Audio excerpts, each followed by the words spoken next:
We've got to hear the stories, because that's really all we've got. We've got to hear the stories of how we came to this place. It's the history of disability in this country, not even in this country, but in this state, is horrifying. Horrifying. Humanity needs for us, people with disabilities, to teach them how to be human again. There will be a point in time in history when another movement will need the lessons we have to teach. Films such as this are so important because our story has not gotten out. We want the world to see us as the political force that we are. We want the world to see the power of one. It's sad that it's been a silent revolution, because I think people miss out on the abilities of people with disabilities. People need to get the understanding that disability really is a civil rights issue. It is very important that we understand that this is a continuous struggle. It is a civil right to be independent in America. We did it during slavery.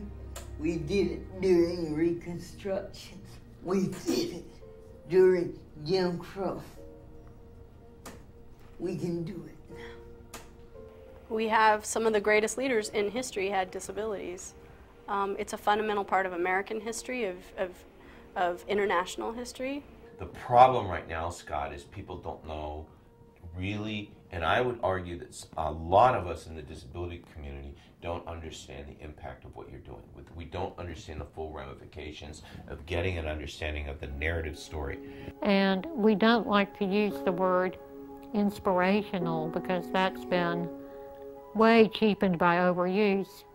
But they are inspirational stories of people who have solved their own problems or coped with their own problems and gotten way beyond themselves to make the connections to other people and, you know, literally change the world.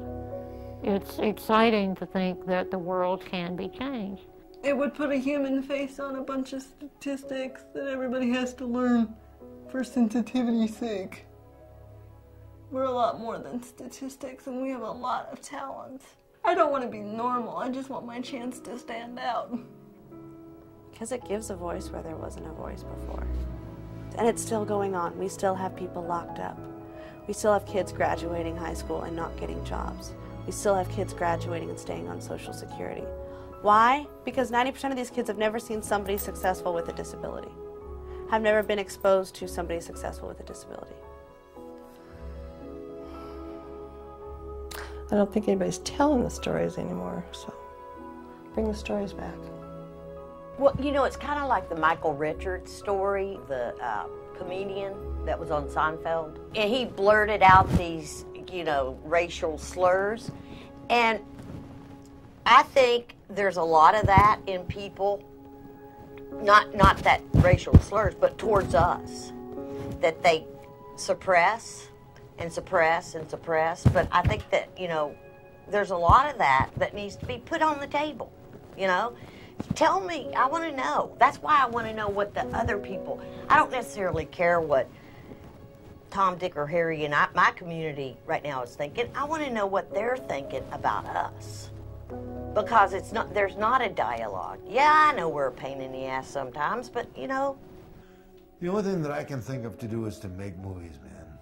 The only thing that I can think of to do is to make movies. It's the only thing I know how to do, and, you know, write, make movies, try and tell the truth the way I see it, try and tell stories, try and get people involved with me. If I get people involved with me, maybe it'll be less lonely. If I get people involved with me, maybe there'll be other people to play with, you know. Maybe we'll be able to make some big splash.